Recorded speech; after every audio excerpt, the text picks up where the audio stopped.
Amén. Pues en esta tarde seguimos con mi versículo favorito, no es el mío, aunque también.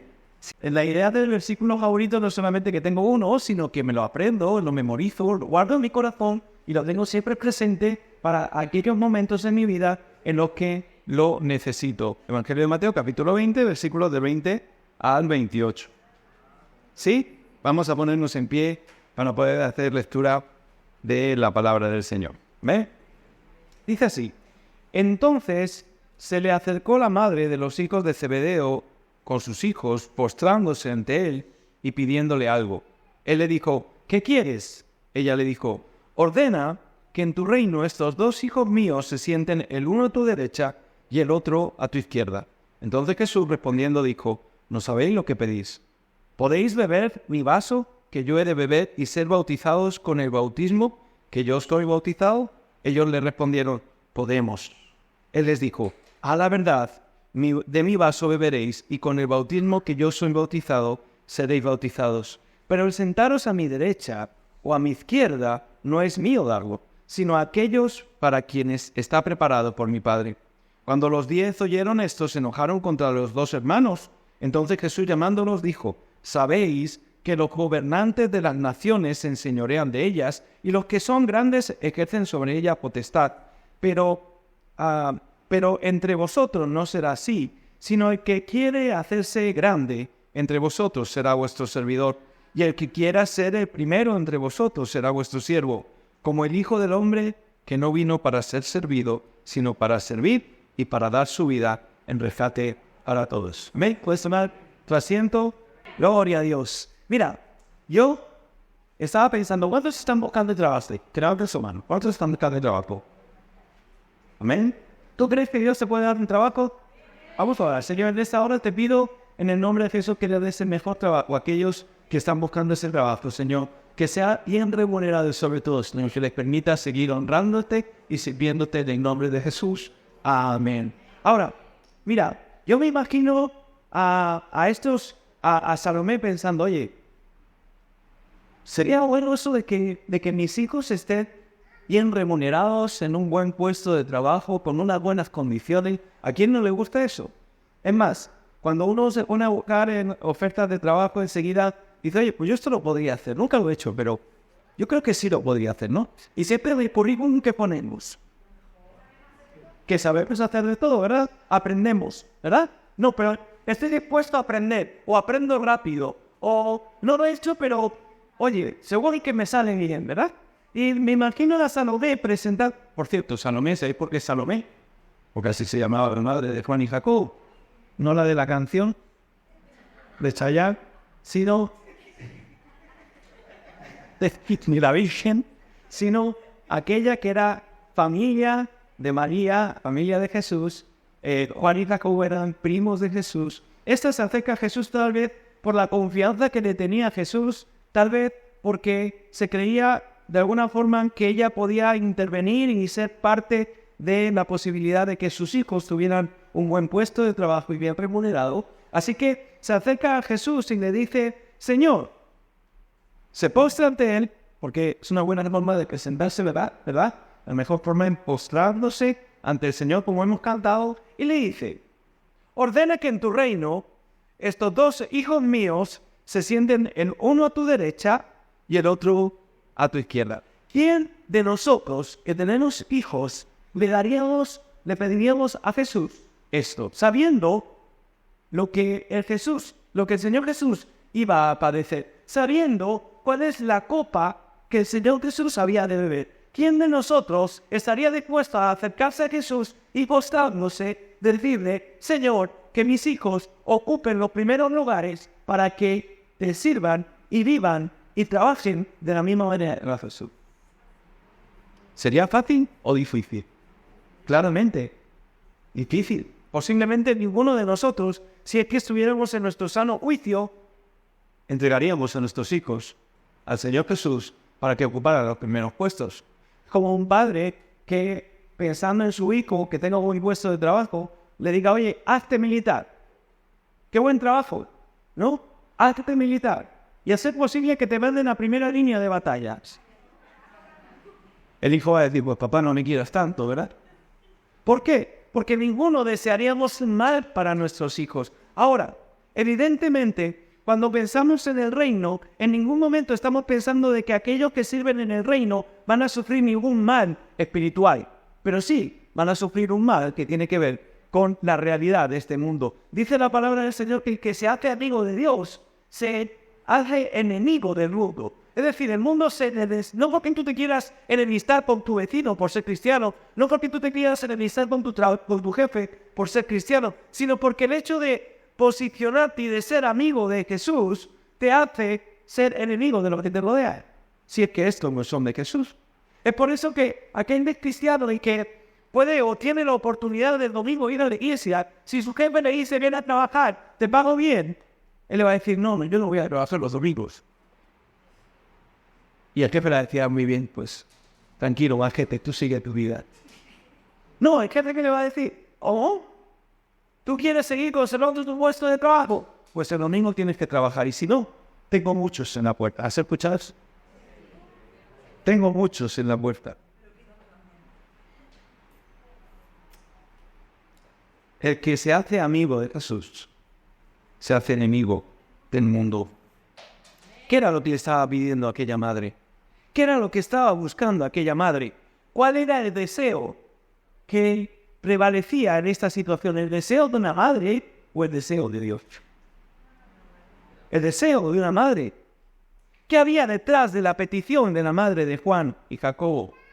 ¿Qué tiene el reino de Dios que sea tan deseable para algunos hombres?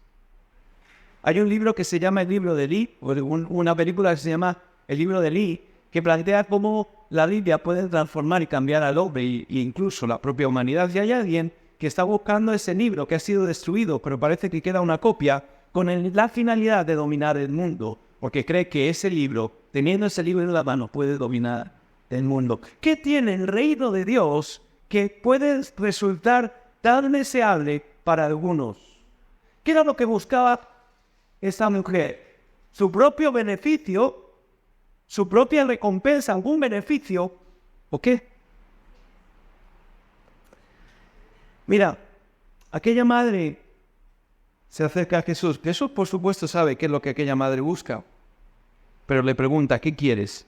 Y aquella mujer responde, si finalmente lo que buscaba Salomé para sus hijos era un estatus o una posición, ya ésta tenía su respuesta en la parábola anterior. Si había estado atenta, y el problema es que no estábamos atentos. A veces leemos una oferta de trabajo y ¡ay! Nos vamos al sueldo, 36.000 euros. Da igual lo que tenga que hacer, 36.000 euros. Ya resulta que es manforrero. ¿Qué dices, hombre? ¿Nunca he hecho de manforrero? 36.000 euros. ¿Estarías dispuesto a eso? No te voy a explicar lo que es. Y así con todas las cosas. Ah, no, pero es que tengo que trabajar de lunes a domingo media jornada, 12 horas. Sí. Y entonces, cuidado. Aquella mujer no había leído, no había escuchado más bien lo que el Señor les estaba diciendo. En el versículo 16, el Señor le dice a los primeros serán postreros y los postreros primeros. Pedro y los discípulos sabían que habían rendido mucho para seguir a Jesús. Pedro quería saber qué era lo que se les iba a recompensar, y a través de esta parábola Jesús le asegura a Pedro y a sus discípulos que ellos serían recompensados, pero el principio de muchos primeros serán postreros y postreros primeros significa que Dios recompensará en maneras inesperadas, aún como ilustra la parábola. ¿Tiene dueño, hermanos? Que nadie se me levante. El sistema de la ley es fácil de entender. Obtienes lo que mereces. El sistema de la gracia es ajeno a nosotros. Dios trata con nosotros de acuerdo con quién es Él y no de acuerdo con quién somos nosotros. El mundo no es que todos tienen la misma recompensa. La parábola nos habla de que alguien fue a buscar trabajadores para trabajar en la viña y algunos fueron contratados desde bien temprano y otros fueron contratados más tarde. Y resulta que cuando llega al final del día, los unos como los otros cobran lo mismo. ¿Te imaginas? Tú trabajaste 12 horas y el que trabajó 8 obra lo mismo que tú. Te tira de los pelos. No vuelvo a trabajar para este hombre porque este hombre es un miserable. ¿Cómo me va a pagar a mí menos que he trabajado más que los demás? El principio de retribución para Dios es totalmente distinto. Lo que el Señor está queriendo decir aquí, y bajo este principio de la ley de Dios, lo que dice es que el punto no es que todos tienen la misma recompensa, aunque todo el pueblo de Dios sí va al mismo cielo, donde tendrán una recompensa en medidas diferentes. El punto es que Dios recompensa según el principio de la gracia y por lo tanto debemos esperar sorpresas. Él nunca será más o menos que justo, pero reserva el derecho de ser más que justo con quien le plazca. La gracia de Dios siempre opera justamente. Si Salomé hubiera escuchado esto, nunca le hubiera dicho al Señor, pon a mis hijos en ese lugar de privilegio, pensando que sería un buen lugar donde encontrarían una buena retribución. Porque lo que le ha dicho el Señor es que Él retribuye a cada uno como a Él le place. ¿O acaso Esteban no fue fiel al Señor? ¿No merecía Esteban tal vez la misma suerte que tuvieron otros de los discípulos de Jesús, que tuvieron un periodo de vida más largo en donde pudieron servir al Señor? Y sin embargo, Esteban, que era fiel al Señor, muere como mártir, como el primer mártir de la iglesia, con un propósito y un fin: ser el primero que da testimonio de que la vida y la muerte le pertenecen a Dios y que es mucho mejor entregarse al Señor que entregarse al mundo. Primer mártir que trajo como fin que la iglesia se expandiera por todo el imperio romano. Él nunca será menos que justo. Vivir bajo la gracia es más o menos que una espada de dos filos. Bajo la gracia no podemos llegar a Dios quejándonos. ¿Acaso no merezco mejor que esto? Porque Dios puede contestarte: esto significa que realmente quieres que te dé lo que verdaderamente mereces. ¿Acaso merecían Juan y Jacobo un puesto mejor que el resto de sus hermanos, de sus compañeros, de sus discípulos, de los discípulos de Jesús? La gracia debe de estar especialmente manifestada en nuestro servicio. Es por gracia, no por obras.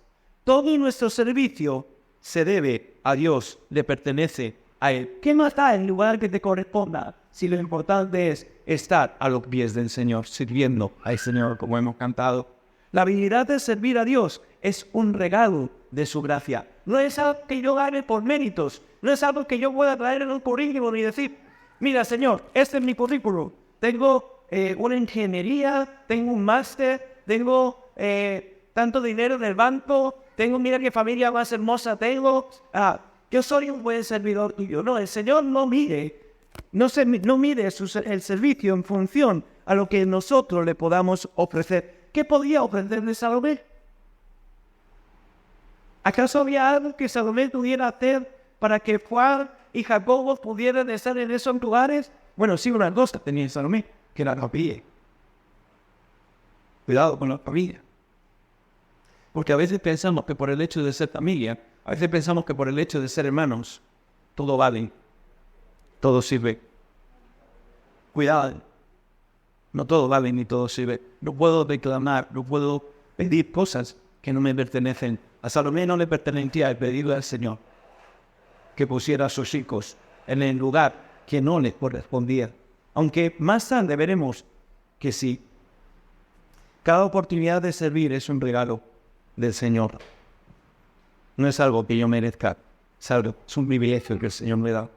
Estar en el estado mental correcto para hacer la obra de Dios es un regalo de su gracia. Cuidado, el estado mental correcto no es el estado mental que el mundo ofrece, el mundo cree que debes de tener. Recuerda que el Evangelio es dulzura para los que se pierden. En el estado mental correcto, espiritualmente hablando, uno deja todo por servir al Señor. Y si lo está llamando al servicio, uno está dispuesto a ponerse a los pies del Señor y a servirle a pesar de que haya estado en una posición de autoridad, incluso que haya sido un rey, si es que puede llegar a ser el caso. Un servicio exitoso para Dios es un regalo de su gracia. ¿Qué haría de especial de los hijos de Salomé? ¿Había algo que ellos pudieran ofrecer? ¿Por qué habría Jesús de atender a la petición? ¿Sabía Salomé lo que pedía? ¿Lo sabían sus hijos? Fijaros, el Señor Jesús les hace una pregunta. ¿podéis beber del vaso que yo he de beber? Eso es como en mi primer día de trabajo, la primera empresa en la que trabajé y única. Yo he sido fiel hasta en eso. Solamente he estado en dos. Una la de Dios y otra en la empresa en la que me formé. Me dijeron, mira, ¿sabes? Antes me pusieron delante de una máquina a hacer taladas. Y era una máquina que tenía una broca de apenas 1 milímetro. Y la primera vez que yo uso una máquina de ese tipo. Y me pongo a taladrar y la primera vez que talado se rompe la broca. Y yo miro para allá y digo, bueno, es la primera vez, estás aprendiendo, no pasa nada. Me cargué paquetes enteros. Déjame que yo puedo. Ya después fui cogiendo un poco el truquillo y ya rompí menos. Pero el Señor me pregunta, ¿puedes beber del vaso que yo voy a beber? ¿Puedes beber de la copa que yo voy a beber? ¿Puedes ser bautizado con el bautismo que yo voy a ser bautizado? Anteriormente Jesús les ha estado hablando de lo que ha de acontecer, pero estos estaban tan sumidos en sus pensamientos acerca de un nuevo reino establecido en la tierra según tradiciones y planteamientos que habían dejado de escuchar con atención lo que el Señor estaba hablando. Se imaginaban un reino idílico donde todo sale bien, donde todo es perfecto, donde todo el mundo se pone a los pies del Señor, donde no hay problemas, donde no hay dificultades. El Señor no dice eso en su palabra. El Evangelio no es eso. El Evangelio es pregar, es esforzarse y escuchar para hacer morir el viejo hombre, que ya es bastante, pero encima tratar de cumplir y hacer su voluntad. El Hijo del Hombre iba a ser entregado, dice en el versículo 17 al versículo 19. Jesús nuevamente le dice a sus discípulos lo que le esperaba en Jerusalén, pero no se notó ninguna reacción de los discípulos. Una reacción podría ser grandemente esperada cuando Jesús dijo que Él sería entregado. Sin embargo, Lucas nos dice en el capítulo 18, versículo 34, sin embargo, ellos nada comprendieron de estas cosas porque esta palabra les era encubierta y no entendían lo que se les decía. El servicio al Señor es un privilegio y es lo mejor que alguien puede hacer, pero cuidado con no entender lo que significa servir al Señor. Es tal la relevancia del Evangelio para el mundo que aquellos que tienen la intención de ponerse al servicio de Dios deben poner en alto estima la labor que han de llevar a cabo, así como tomar en cuenta lo que esto significa. ¿Estamos dispuestos a que nos rechacen? ¿A que nos persigan? ¿A entrar en la cárcel o incluso morir por el Evangelio? El que anhela obispado, buena cosa, anhela. Pero es consciente que va a vivir todos los beneficios que ha prometido el Señor, pero también todo aquello que no parece ser tan bueno. El Señor Jesús iba a ser entregado. Jesús pudo haber sido entregado a las autoridades religiosas. Ciertamente, Él no planificó su propia traición, sin embargo, fue traicionado. ¿Estás dispuesto en el servicio a ser traicionado?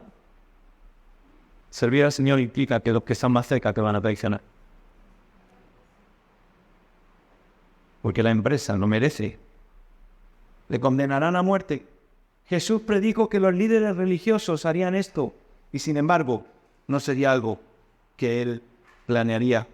Le entregarían a los gentiles. Jesús sabía que los líderes religiosos de los judíos no tenían la autoridad para llevar a cabo un castigo capital, y sin embargo, a veces decapitaban a hombres sin importar esta prohibición.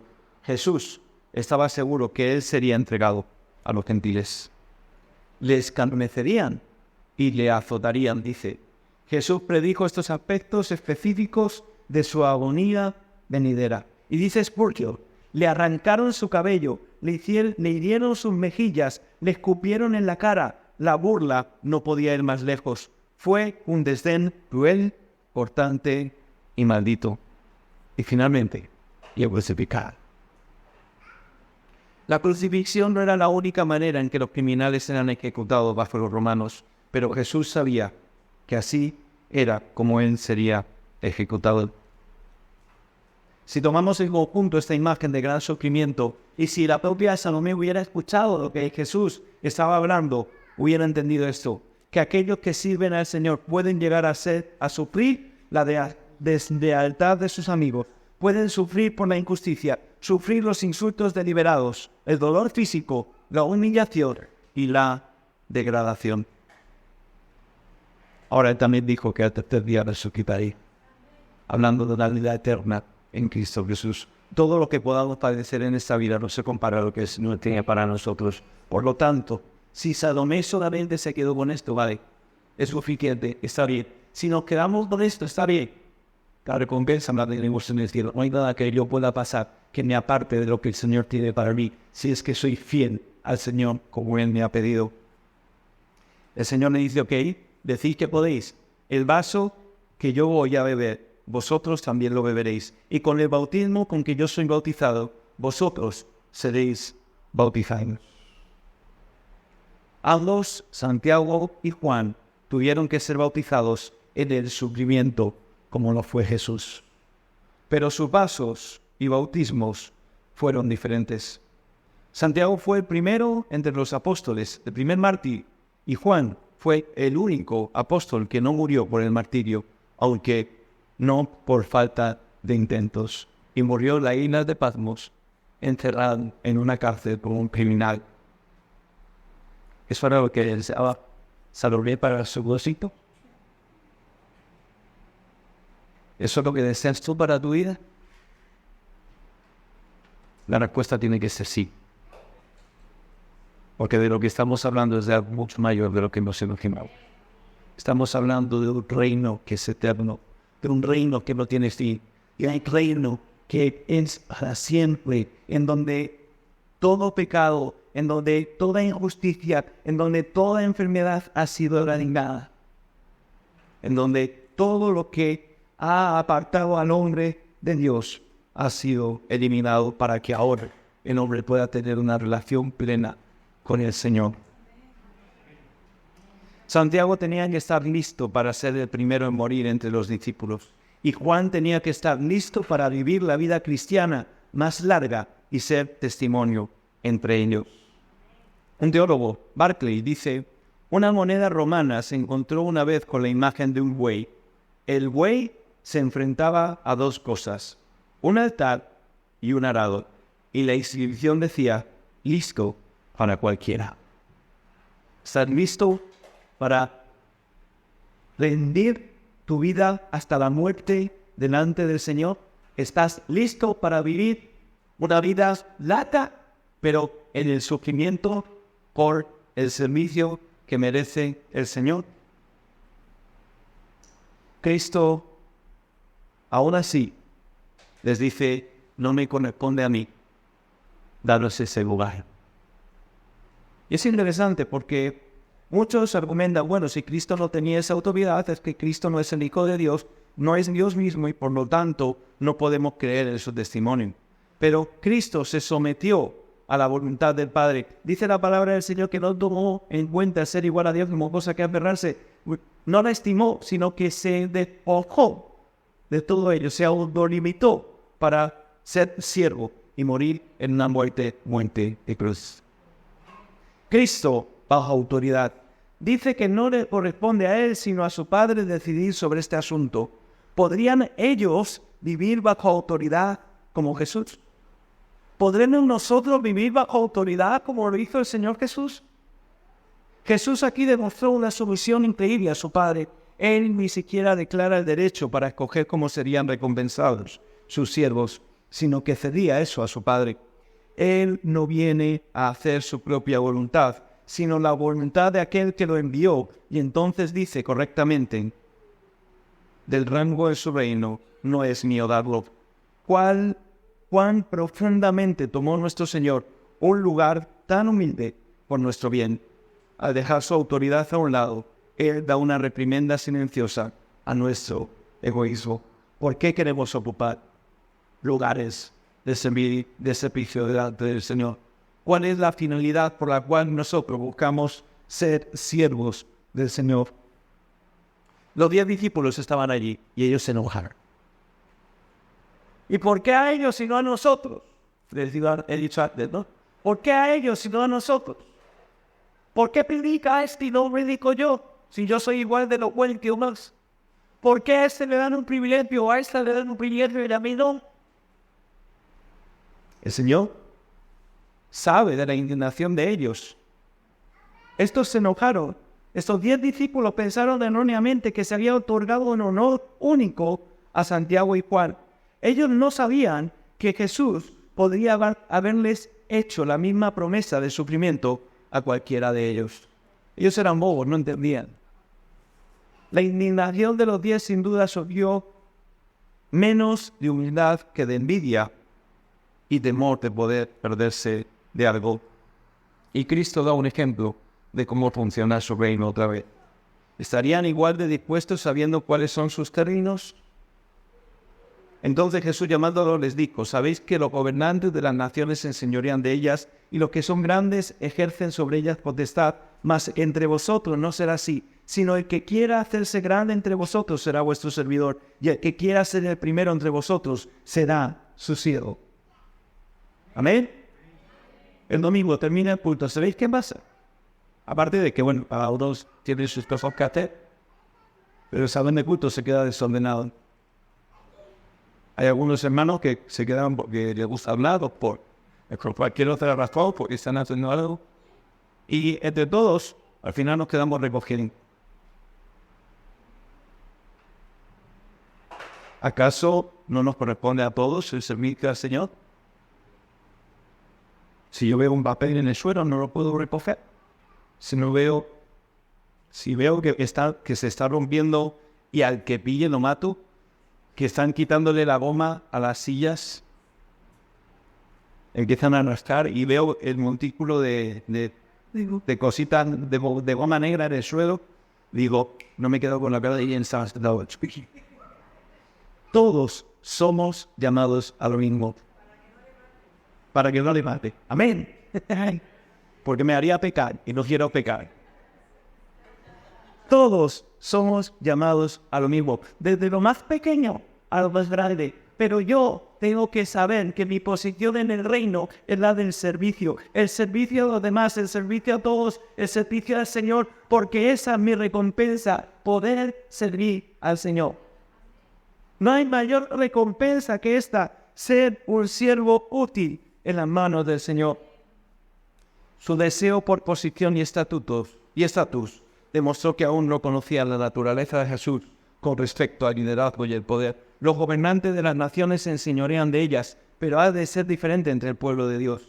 Mas entre vosotros no será así. Es una reprensión punzante a la manera en que la iglesia moderna mira al mundo por su sustancia y estilo. Simplemente la iglesia no debe de operar de la misma manera que opera el mundo. Cristo es el verdadero ejemplo, el verdadero camino, el único que verdaderamente podría dar su vida en rescate por otros. Como el Hijo del Hombre no vino para ser servido, sino para servir y para dar su vida en rescate por muchos. El ministerio real es aquel que se hace para el beneficio de aquellos a quienes se ministra, no para el beneficio del ministrador. Muchas personas están en el ministerio por lo que pueden recibir, ya sea material o emocionalmente, de parte de las personas, en vez de lo que ellos pueden dar. Él no recibió nada de otros. La suya fue una vida de dar y hasta de dar una vida. Ningún servicio es mayor que redimir a los pecadores por su propia muerte. Ningún ministerio es más humilde que morir en lugar de pecadores. Y Él se puso como ejemplo. Él no viene para ser servido, sino para servir. No te conviene, pobre pecador, tú que nunca realmente le serviste, tú que no pudiste, ¿cómo eres? ¿Ministrarle? Él no vino para tener tu servicio, vino a darte su servicio. No para que primero puedas hacerle honor, sino para que Él pueda mostrarte su misericordia. Vino a dar su vida por rescate de muchos. La muerte de Jesús, la entrega de su vida, compró la libertad de su pueblo. La idea es que su pueblo estaba en esclavitud y Él pagó el precio. Si todos los pecadores que habían vivido en el mundo hubiesen sido enviados al infierno, no hubiera podido liberar los reclamos de la justicia. Ellos deben continuar soportando el azote del crimen que nunca podrían expiar. Pero el Hijo de Dios, combinando la majestuosidad infinita de su deidad con la capacidad perfecta de sufrir como un hombre, ofreció una expiación de tal valor inestimable que Él ha pagado la deuda completa por su pueblo. Cuando nosotros le servimos porque ya hemos recibido la retribución. Hay muchos que buscan retribución en el servicio, una palmadita de espalda, que se le reconozca de alguna manera, una retribución económica o material. Ya hemos recibido lo que sabemos pensando. Ser llamados hijos de Dios. Ahora, Él merece nuestra entrega y nuestro servicio. Ahora, ¿sabemos lo que esto significa? No es jugar a las iglesias, como alguna vez me habéis escuchado decir. No es jugar a las iglesias. No es qué pequeño pueblo tan feliz, porque todos tenemos nuestros problemas, todos venimos con nuestras dificultades y todos en algún momento de nuestra vida somos una liga para nuestro hermano. Pero lo que el Señor nos pide en esta hora es que de la misma manera que Él hizo, nosotros hagamos. Si es que hemos decidido ponernos a sus pies. Hemos cantado antes, no hay lugar más alto que estar a tus pies. Mi pregunta es, ¿estamos a sus pies verdaderamente para servirle y honrarle con todo lo que somos, con todo nuestro corazón, con toda nuestra mente y con todas nuestras fuerzas? ¿O hay algo que todavía nos reservamos? ¿O hay un interés personal en nuestro servicio al Señor? Recuerda, Él se merece de todos nuestro todo.